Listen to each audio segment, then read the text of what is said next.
Not much movement on the markets today. In fact, a little bit of backwards movement. The market's giving away some of the gains which we had in the last couple of days. Not unexpected. When you have big gains in the market, sometimes you do give some back.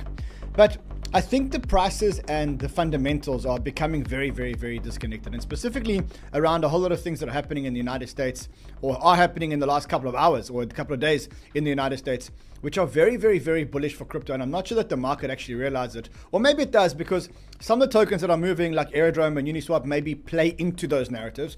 And I want to spend a little bit of time talking about what the progress that is happening in the United States is, because I think the magnitude of the progress that's happening in the United States is so big that it has to eventually catch up to the market, and eventually the price has to catch up. So yeah, let's talk about those developments. We'll also talk about Uniswap, and we'll talk about Aerodrome, a couple of other things to talk about. So it's going to be a big show today. Let's get going, guys.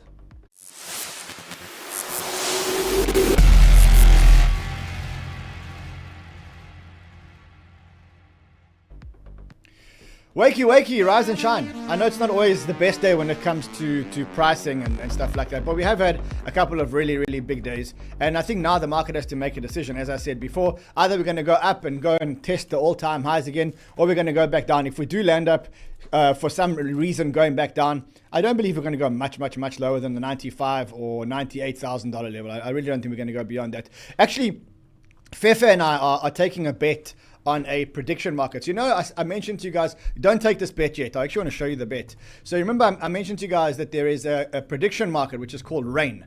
Now, we're setting up a bet on RAIN, whether you want to support RAIN or Fefe, in terms of whether Bitcoin is going to end up above 105,500 on the 1st of January. I say yes, Fefe says no.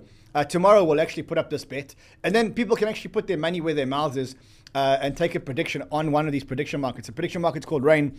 It's one of those prediction markets where you can create the prediction market wherever you want. So let me know in the chat where you're going to be on the 1st of January. Are you going to be in RAIN's camp, which is above 105,500, or are you going to be in Fefe's camp, which is below 105,500? Vote carefully, people. In fact, can we maybe just put a poll in the chat here?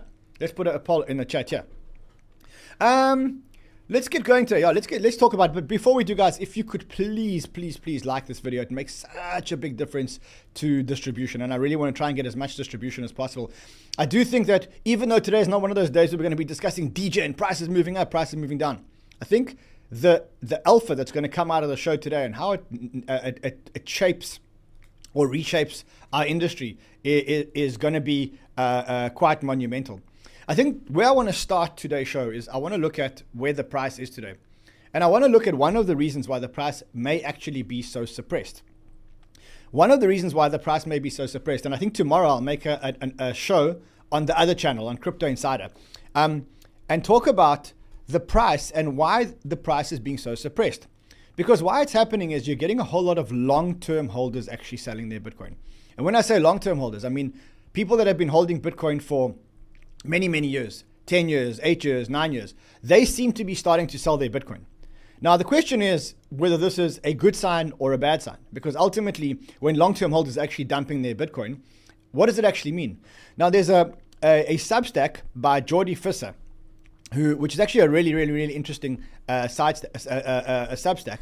But what he says that Bitcoin is basically maturing. It's an asset that was initially a VC asset, and now the early investors that are kind of like, if you want to know, like VC investors, they're actually starting to exit, and they're starting to pass the baton onto more liquid investors. And he says early stage investors take enormous risks. If their investment succeeds, they deserve enormous rewards.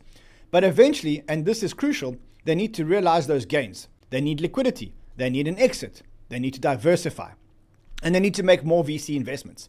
And that's pretty much what he's calling now. He's calling this the IPO moment for Bitcoin. And tomorrow on the other channel, I'm going to actually make a video around Bitcoin's IPO moment and what it means for investors. Because it doesn't mean what you think. It doesn't mean that the returns are now finished for Bitcoin. In fact, it means exactly the opposite. But you need to know how to capture those returns. And that's what we're going to be talking about tomorrow. In the meantime, I want to spend some time talking about the US and what's happening in the US, because I think, as we all know now, the government shutdown seems to be it's almost done. I think the Polymarkets predicts that by the 15th, there's a 96% chance, which is in 4 days, there's a 96% chance that the government will go back to work. And by the 30th, there's a 99% chance that the government will go back to work. When they do, there's multiple orders of business that need to happen. Some of those orders of business are the ETF approvals. I think we're going to get a lot of ETF approvals coming out now. There's going to be XRP ETFs. There's going to be a whole lot of other ETFs. And then the other thing that's going to happen, which is pretty monumental, and I don't think enough people are talking about, is the Clarity Act. So the Clarity Act has got through the House, and it is now going through the Senate, right? So the Clarity Act has got through the House, and it's now going to go through the Senate. Now, what this Clarity Act is about, it is about the sequel to the original Genius Act that was passed. If you remember, earlier on this, was it this year? Earlier on this year, they passed the Genius Act, which was the Stablecoin Act. That was the act that allowed or that made provision for stablecoins. And what we've seen since then is we've seen the use of stablecoins and the investment in stablecoin infrastructure and all of that really climb through the roof. That was the first part. The second part is to give clarity, and that's why they're calling it the Clarity Act, to give clarity about what crypto is. Is it a security? Is it a commodity? What happens if you build around it, etc., etc.? And that's making progress at a lightning pace. You can listen to what Brian Armstrong actually said about it. This act, which passed recently, provided clear rules for crypto stablecoins. This was a historic piece of legislation, and the Trump administration did an incredible job pushing this forward. Of course, both President Trump himself, who said that he wants the United States to be the crypto capital of the world, and folks like Senator Haggerty and David Sachs, and a number of people came together to pass that. There's now one more piece of legislation that, as you said, got bipartisan support in the House already and now is being debated in the Senate. And this is what we call market structure legislation, which just simply means it's covering all of the non-stablecoin crypto assets, things like Bitcoin and Ethereum. And it's resolving some of these outstanding issues from the last administration that got weaponized by people like Gary Gensler trying to go after the crypto industry because it wasn't clear, were these a commodity, were they a security? So this legislation is making great progress.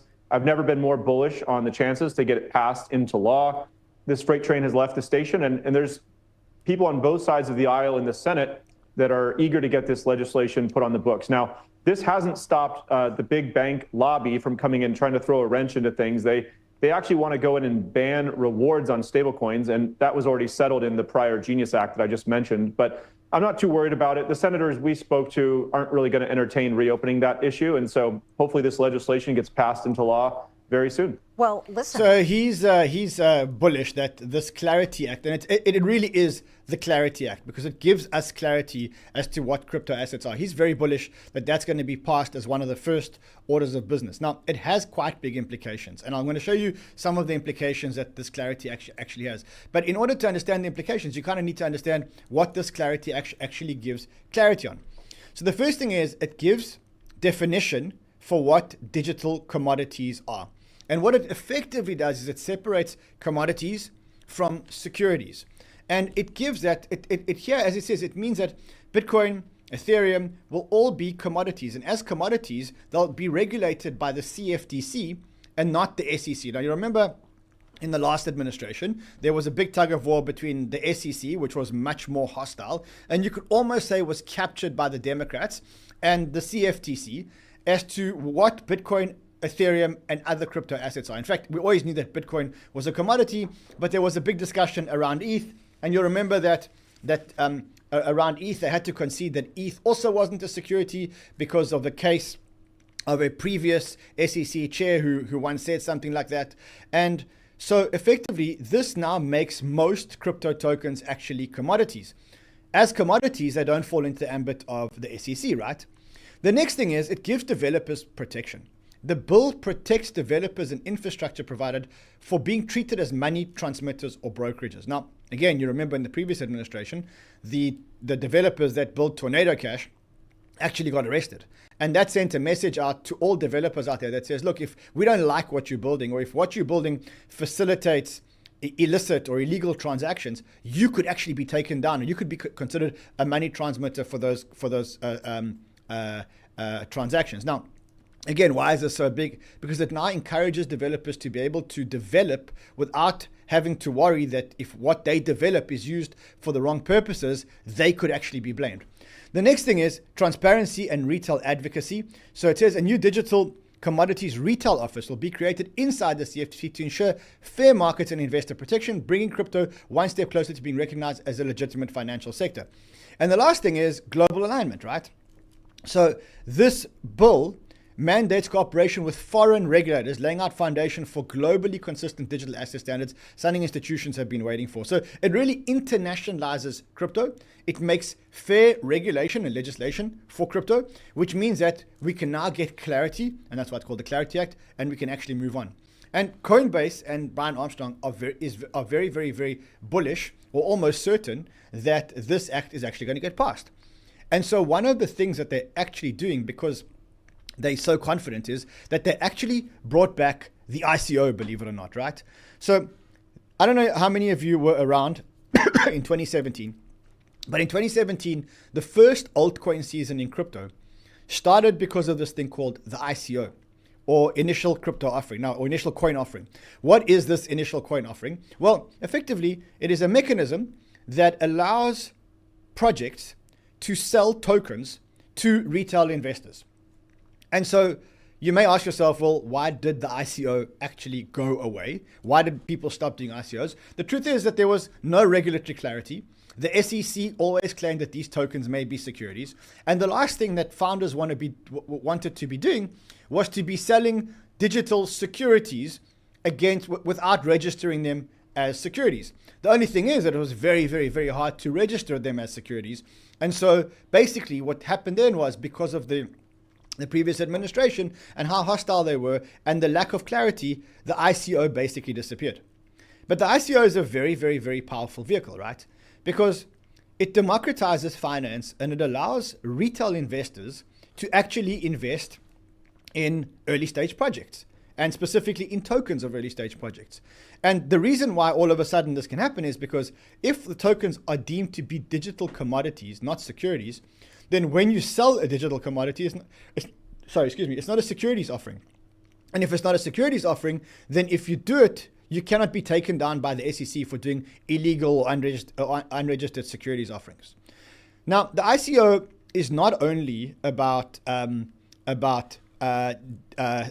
selling and raising money, right? So one element of it is raising money and bringing retail investors and giving retail investors the opportunity to actually make money in investing in early stage projects. But it also is a very healthy mechanism for protocols. I think we all know what happened in the early part of this year and maybe the late part of last year, where we had all these high FDV tokens actually come to the market, right? And when you look at those high FDV tokens and you look at what their charts actually did, and I'm going to use a token just because I know it's a high FDV token, and I kind of want to show you StarkNet. Now, again, I'm a big fan of StarkNet and the technology, but if you look at their chart, that's what the chart actually looks like. And it's the same thing with like ZK Sync, right? So ZK Sync was another one of those. Very, very, very good project. But the thing is, it launched as a high FDV project. High FDV means high fully diluted value project. And the problem with those projects is that the chart went all the way down. Now, the difference between that and, for example, a Solana or a successful project is that if you look at the price chart of Solana, what you can see is that the project started at a low valuation and actually went up, as opposed to started at a high valuation and actually went down.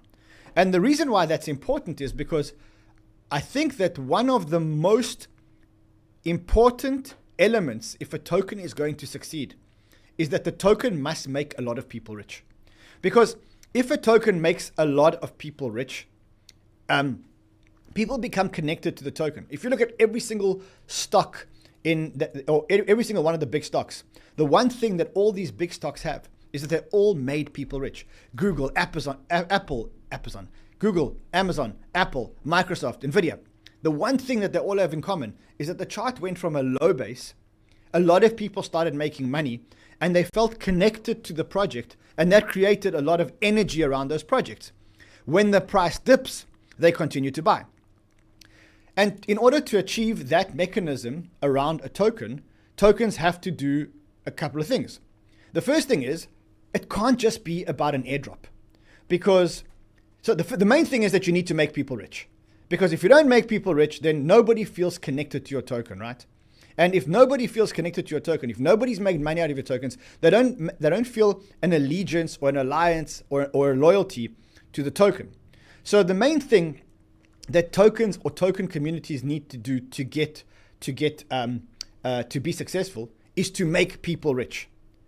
So high FDV projects never made anyone rich because when they launched, they effectively went from the high valuation, where the VCs were the only ones that got rich, and all they did was bleed to death because there were no buyers. And why were there no buyers? Because retail wasn't paying attention. And why was retail not paying attention? Because no one in retail ever got rich, and therefore no one in retail cared at all about these projects.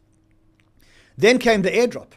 And the thing about the airdrop is that when you don't invest in something, you don't appreciate something. Then it's just free money that you don't really care about and you're willing to throw away. So yes, you had to work a little bit for your airdrop, but the truth is, airdrops, I think we proved that as soon as people got the airdrops, as soon as the market started to go down, they dumped the airdrops because in their minds, the airdrops had no value.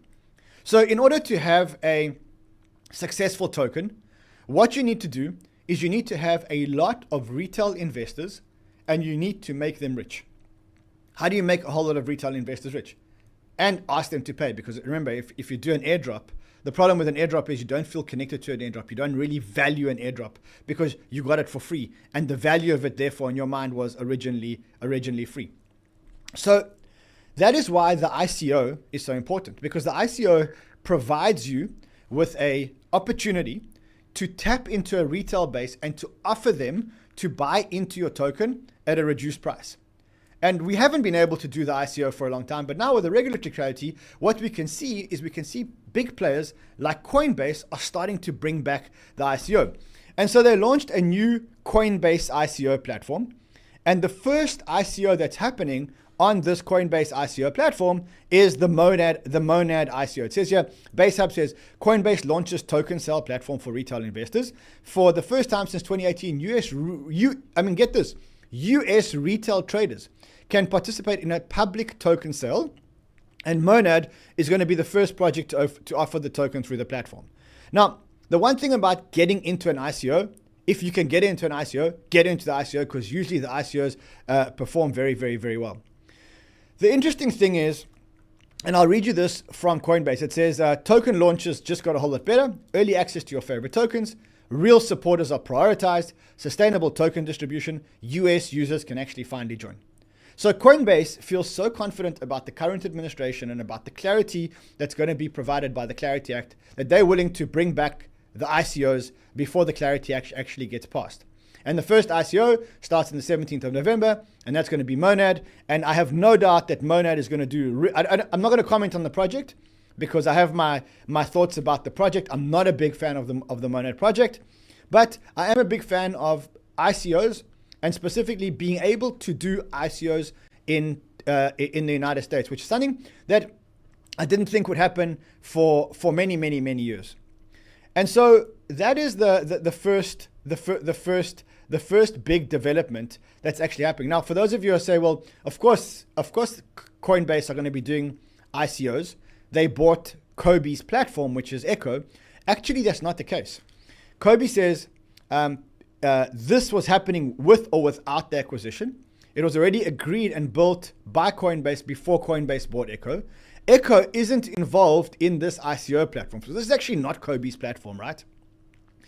Kobe says that the difference between this and his platform is that Coinbase token sales are basically a launchpad, and the launchpad allows for retail investors to invest. His project, which is called Sonar, is a software for founders to self-host and not to use a launchpad at all. So like slight nuances, but long story short, both of these are distribution mechanisms for early stage investors, also happening in the United States, which is, I don't know, like only people that were here in 2017 will truly understand how when I utter the words US investors can invest in ICOs, it is like, it's almost like the craziest thing you've ever heard, basically. Like, it's absolutely crazy. Okay, so that is the first development that's happening, and people now speculate that when Base do their ICO, or when the Base token actually launches, which they've already now hinted at, again, because of all the amazing things that are happening in the United States, a lot of people are speculating that they're going to use the Coinbase ICO platform to actually launch the Base token, right? And what they're going to do is they're going to track your wallets, and they're going to see all the activity that you've done on Base.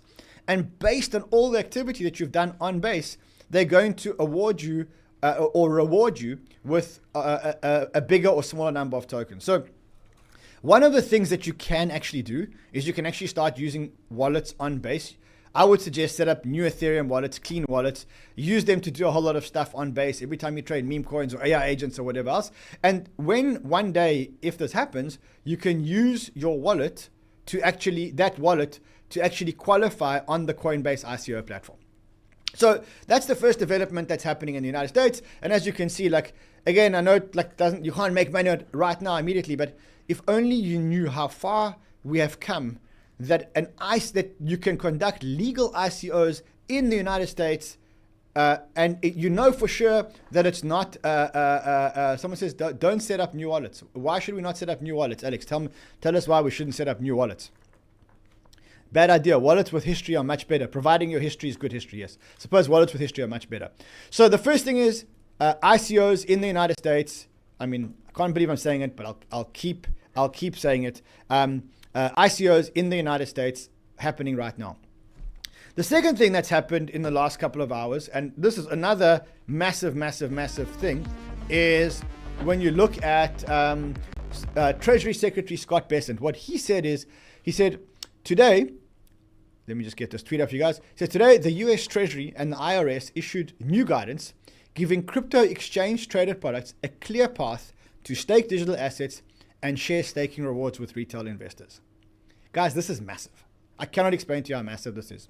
Because the Treasury and the taxman, the IRS, have basically come out and said, if you're an exchange traded fund, if you're an ETP, if you're an ETF, you can now stake assets and you can get that income. And we have told you in a very favorable way how that is going to be treated for tax purposes. So in the past, there was the issue where the ETFs couldn't stake because it wasn't legal, but there wasn't clarity. I don't know if it was illegal, but there wasn't clarity. But B, they didn't know how the taxes would be treated. Now, what do I mean by how the taxes would be treated? Imagine that you're a foreign investor investing in the United States in a ETF, and the ETF receives a staking reward from Ethereum. The question is whether the ETF pays the tax or whether that tax is passed on to the investor. Now, if you're a foreign investor and you're investing in a US ETF, why should you pay tax on the staking rewards in the United States? It doesn't really make sense, right? And that's exactly what they have now clarified, right? It's a massive clarification. Now, what they say is the following. They say, look, there needs to be certain guidelines that are actually met. And I'll simplify the guidelines for you in terms of what actually needs to be met, right? The first thing is that the ETF must only hold one type of asset. So you can't hold an ETF with Solana and Bitcoin and ETH because that's more a fund, right? This is not a fund. This has got to be a single asset ETF. If it's a single asset ETF and it's using a qualified custodian to manage the keys, so in other words, you're using a qualified custodian and maintain an SEC approved liquidity policies, and it keeps an arm's length relationship with the staking providers and limits activities to strictly holding, staking, and redeeming assets without discretionary trading. What does that mean? It means that they're not managing it like an active fund, because if you are managing it like an active fund, you can deem the returns to be generated in the country where the fund is managed. However, here they're saying, look, if you're only holding Solana and you want to stake your Solana and get staking rewards, as long as you're not related to the staking provider and it's done at an arm's length transaction, and as long as you're not managing it like a fund, then you can earn the staking rewards. And the best thing about this is that you finally have tax clarity for the investment vehicles, which enables them to participate in staking whilst remaining compliant. Now, again, what I read even further is that from a staking point of view, they now have tax clarity that the vehicle will not be double taxed with the holder of the vehicle. So if you're I'll read it to you here. Let me just find you this section over here. With this new guidance, fund managers have a way to build products to pass the staking rewards. Let me just try and find this. Okay, so here we go. It says, industry folks say that the yields can range from 1.8 to 8%, and that depends on which asset you're actually staking. It says, but don't get the wrong idea. This isn't the green light for every ETP staking out there. The IRS and Treasury are only talking about trusts that fit specific criteria. If you're an investor, you'll still need to remember that staking rewards come with tax consequences.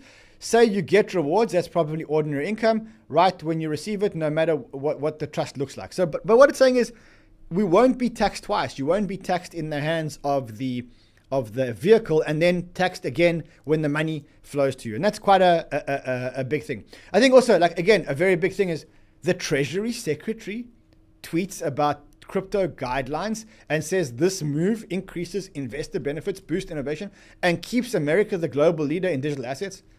I mean, can you imagine Janet Yellen tweeting something like that? I mean, is Janet Yellen even on Twitter? I don't know.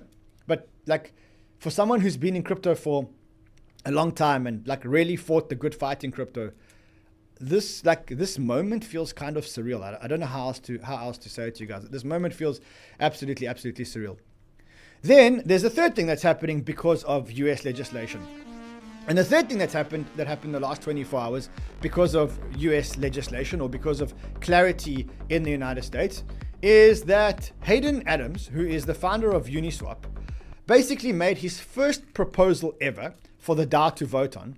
And this proposal effectively turns on protocol fees and aligns incentive across the Uniswap ecosystem.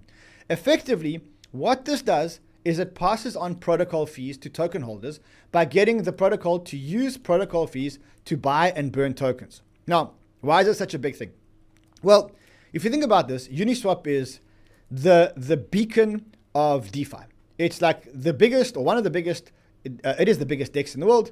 It is one of the OG DeFi protocols. In fact, I mean, without Uniswap, we would never have had DeFi because you would never be able to swap your tokens off-chain or your ETH tokens off-chain. And it became one of the biggest protocols in DeFi. But because they're American, for the longest time, they haven't shared the fees with the token holder. So anyone that basically held a Uniswap token, basically held this token because in the hope that one day Uniswap would actually start sharing the fees with the token holders. Otherwise, the token would have just been a governance token. Now, what is a governance token? A governance token is basically a token which allows you to vote on how to govern the protocol. That has no value. The only time that it does have value is if it starts sharing in the revenue of the protocol. Now, here is the proposal over here. It's called the unification proposal. The reason why it's called the unification proposal is because it unifies the token holders with the rest of the protocol, and now everything's done. It says, and as DeFi Monk says, it says the Uniswap fee switch is momentous. For years, Unitoken has been a valuation overhang for the whole of DeFi. Uniswap is the highest mindshare app in crypto and is the clearest winner in DeFi history. And yet, because it didn't have one thing, there was never a reason for serious investors to get excited about it. Now it has the one thing. They pulled out the stops, and this announcement is a direct fee switch, a clear roadmap, a wind down of the Labs entity. The Labs was the centralized entity that actually managed Uniswap, and even a retroactive burn. In other words, all the money that the Uniswap Labs made, they're now going to use that to buy and burn Uniswap tokens. On top of that, what they did pretty well is I gotta just read this to you. Hold on. Okay, so he said two things happen here. The first thing is Hayden just changed the game. Why? Because he took DeFi mainstream with Uniswap. And two, he made token value a non-negotiable for any DeFi protocol. And he basically says, look, the line is drawn. Either your token accrues value to the holders by sharing fees, or you're not alive. You don't exist. And he says now there's going to be no more zombie protocols, because now the biggest protocol in the most regulated country in the world, being the United States, has basically, or is voting to turn on the fee switch. On top of turning on the fee switch, they're talking about Uniswap. So this is from 𝗙𝗔𝗓𝗔𝗧𝗨𝗥𝗘𝗗. He says Uniswap could go parabolic if the fee switch is activated. Even just counting V2 and V3 with $1 trillion in year-to-date volume, that's about $500 million in annual fee burns if volume holds. Exchanges hold $830 million. So even with unlocks, a supply shock feels imminent. And he's basically now saying, look, if Uniswap is going to start burning their tokens, and it's the master DeFi protocol, not only is every other protocol that isn't doing it actually going to do it, but it also means that Uniswap's going to get a lot of upward pressure. So that is the three big things that are happening in the US. And again, I know it's that the markets are not responding, and so it's not something that we're going to be buying on right now. But I think you need to understand how big the implications of what you've just heard is. You have a Clarity Act, which is effectively making it very, very, very clear that crypto are not securities. And if crypto aren't securities, that's a battle that we've been fighting for the last 15 years to get over.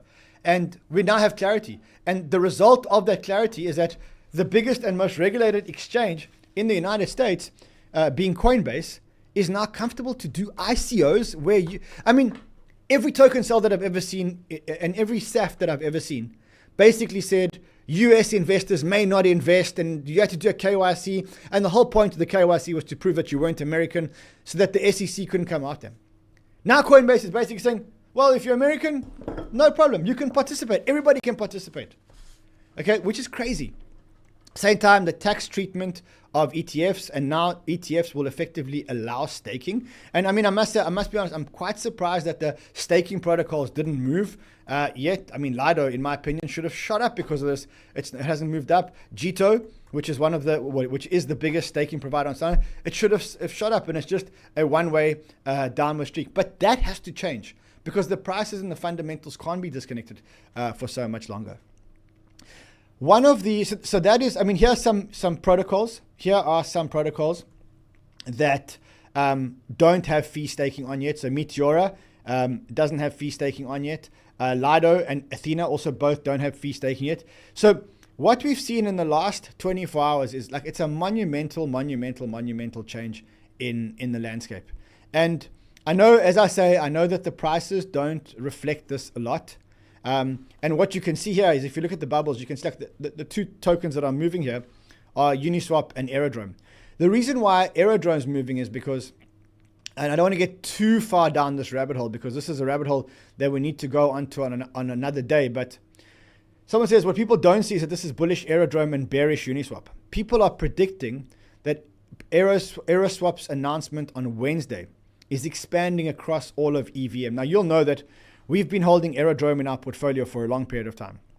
The reason why I've been holding Aerodrome is because it's the biggest DEX on base and because their tokenomics are so good. And there's a big Aerodrome conference called Dromos. Now, what we think will happen here is that Aerodrome and Velodrome, which is the biggest DEX on Optimism and the biggest DEX on Aerodrome on base, will actually merge and they'll become one protocol. And people are speculating that the reason why Uniswap made this announcement now is because they're very, very, very worried about what happens when Aerodrome and Velodrome announce at this announcement that they're going to be merging. So we spoke about this a while ago. We told you this would happen, and that's why Aerodrome has been one of our biggest positions. There may be some juice left in Velodrome because we don't know what the merger announcement is going to look like. Let's just see what Velodrome actually did today. Okay, so it's slightly down. It's actually been on the downward thing. I think the safer bet is to hold Aerodrome because we don't know the details here. What else is there? News hasn't really moved the market lately. Marcus, you're right. And in bear markets or in bear markets, you'll kind of find that news doesn't move markets. It's just in bear markets just go down. And it's not about news. In upwards thumb. Rock says bullshit show. Sorry, bro. Maybe you can come better here. Someone says talk about the MacRib index. So there's an indicator that's called the MacRib indicator. Now, what the MacRib indicator says is that every time that McDonald's launches the MacRibs, the price goes up. Researchers, if you could quickly just send me that tweet about the MacRibs. Hardest, I know you're shaking your head, bro, but the MacRibs is a real thing. That's scary. I know you're saying. I know. Someone says, what about Banter Real? So let's talk about Banter Real. So we stopped doing Banter Real for a couple of weeks. The reason why we stopped is, do you remember when we did Banter Real that the computer always used to freeze? So the reason for that is we didn't have enough. Someone says Paulo says wrong Velo. You see. Lucky I've got Paulo here watching our shows. Okay, so he says Velodrome actually is up and it's okay. He's right. Velodrome. See, that's people. At least I know people are watching the show. Okay, here's the right Velodrome, and it is up slightly on this news. So the issue we had with Banter Real is that when we pulled in 4 streamers, and we pulled in all their feeds, the computer couldn't handle it and it used to stall. And then remember, we had those problems switching between screens. The good news is that we bought a new computer. The guys here tell me that the new computer is like a Ferrari. Okay, if it's not, then both Theo and Hardest are being thrown out of the window here. But someone said insufficient RAM. So now how much RAM have we got in this computer? 64. We've got 64 RAM. I don't know. Tell me, is that enough? DBC, tell me if 64 RAM is actually enough. Someone says, does Sheldon have Down syndrome? No, bro. Sheldon doesn't have Down syndrome. He has up syndrome. He can only bet when the market's going up. It's up syndrome, not Down syndrome, bro. Okay, so you were talking about the MacRib indicator. So the MacRib trade, Bitcoin is now going to the moon. Looks like everything going to be all right. McDonald's is going to pump Bitcoin. Every time that McDonald's launches the MacRib, the market starts to pump. So if you believe this, we're going to see a pump. Look, ultimately, you have to make a call. Either you're on Team Run or you're on Team Fefe. If you're on Team Run, you believe that Bitcoin will be at above 105,500. Tomorrow, it's going to be on Rain. Now, for those who don't know what Rain is a prediction market. The only difference between this prediction market and every other prediction market is that here, you can set up the prediction market, as opposed to wait for Polymarket or Kalshi to set up the prediction market. So you can go and test out the platform. Tomorrow, this bet will be up. Then I'm expecting, you can choose who you want to bet behind. Put your money where your mouth is. That's basically it. 𝗙𝗘𝗓 has Down syndrome. I don't know. I've never met 𝗙𝗘𝗓. I've spoken to him a few times, or once or twice, but never. I've got sideways syndrome, bro. I do. I have sideways syndrome. Someone says play the market prayer. I don't play the market prayer unless it's an up market. Buy the dip, rainbow charts, up syndrome, down syndrome, sideways syndromes. Someone says not enough, bro. Not enough RAM. Guys, the guys here are saying not enough RAM. You need 128 RAM. Huh? Slide. How much is extra 64 RAM? It's just thinking. So why did we go with the small RAM? Because the graphic card also has. Graphics card is 32 gigs. Okay, guys, the graphic card is 32 gigs. Like, you got to tell me if I don't know anything about computers. Graphics card is a RTX 5090. He says, what? The graphics card is what? RTX 5090. RTX 5090 is the graphics card. Okay, you guys need to tell me if I've got the right equipment here. I don't know if I've got the right equipment here. All right, my friends, I will see you guys again tomorrow. By the way, yesterday we had a great interview yesterday with Vlad from Robinhood, which will air on Thursday or Friday. Otherwise, I will see you guys again tomorrow. Until then, don't trade. There's nothing to trade, my friends.